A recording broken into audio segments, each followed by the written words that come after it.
Printing press का आविष्कार नहीं हुआ होता तो कई लोगों की प्रतिभाओं को देशों विदेशों में पहुंचा पाना कितना मुश्किल हो जाता। लेखक जो अपने विचारों से सभी के दिलों को छू लेते हैं, वह अपने विचारों को कैसे सभी तक पहुंचा पाता।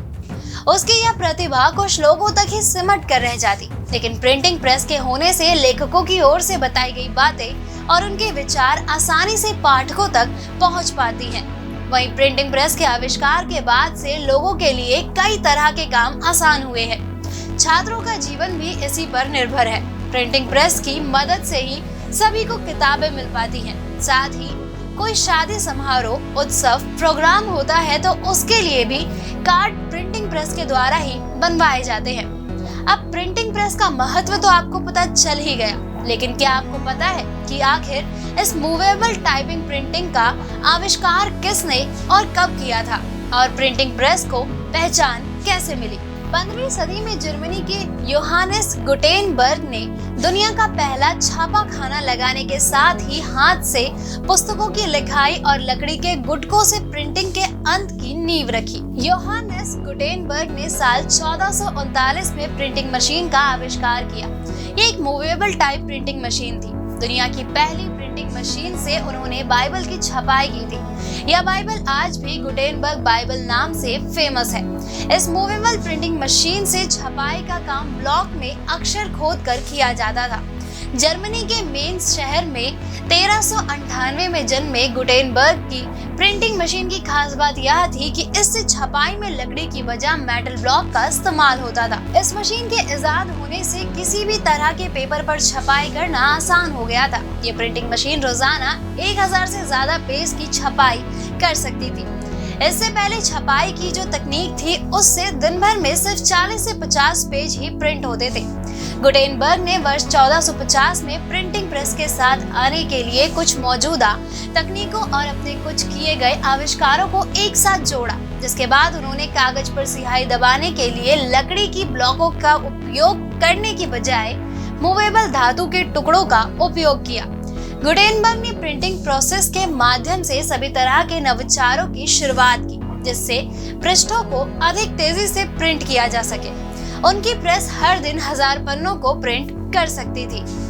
इस प्रिंटिंग मशीन के आविष्कार के बाद शिक्षा के क्षेत्र में क्रांति आ गई। बुक्स की छपाई होने लगी, लोगों के बीच किताबों की मांग बढ़ने लगी। इसकी वजह यूरोप का मिडिल क्लास भी था, जो किताबें पढ़ने लगा था।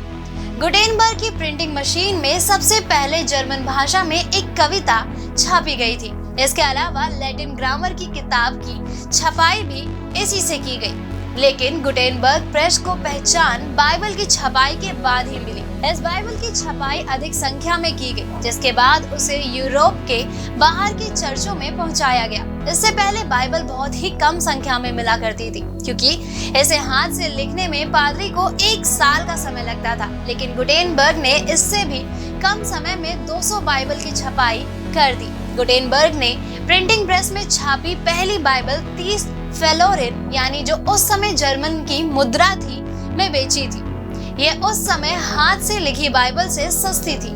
आज इसकी वैल्यू $30 मिलियन से अधिक है। वहीं आज ही के दिन यानी 3 फरवरी 1468 को गुटेनबर्ग का निधन हो गया था। दोस्तों, आइए अब आखिर में जानते हैं देश और दुनिया की आज की तारीख यानी 3 फरवरी की अन्य महत्वपूर्ण घटनाओं के बारे में। आज ही के दिन साल 1815 में पनीर उत्पादन का पहला कारखाना स्विट्जरलैंड में खोला गया था। वहीं साल 1925 में भारत में पहले इलेक्ट्रॉनिक ट्रेन सर्विस मुंबई से कुर्ला के बीच शुरू हुई थी। साल 1934 में हवाई जहाज से पहली बार पार्सल भेजना शुरू हुआ। इस कंपनी का नाम लुफ्थांसा है। आज ही के दिन यानी 3 फरवरी को साल 1938 में भारत की मशहूर अभिनेत्री वाहिदा रहमान का जन्म हुआ था। साल 1964 में भारतीय रिजर्व बैंक के 23वें गवर्नर रघुराम राजन का जन्म हुआ था। वहीं साल 1972 में जापान के सप्पोरो में एशिया का पहला शीतकालीन ओलंपिक आयोजित किया गया था। साल 2018 में आज ही के दिन भारत की अंडर 19 टीम ने ऑस्ट्रेलिया को हराकर चौथी बार वर्ल्ड कप जीता था। दोस्तों, अगर आपको हमारा ये वीडियो पसंद आया हो तो इसे अपने दोस्तों के साथ भी जरूर शेयर करें और अगर आपके पास हमारे लिए कोई भी सवाल हो तो उसे कमेंट में लिख के हमें जरूर बताएं। जल्दी आपसे फिर मुलाकात होगी एक नई वीडियो पे एक नए एपिसोड के साथ। तब तक के लिए नमस्कार।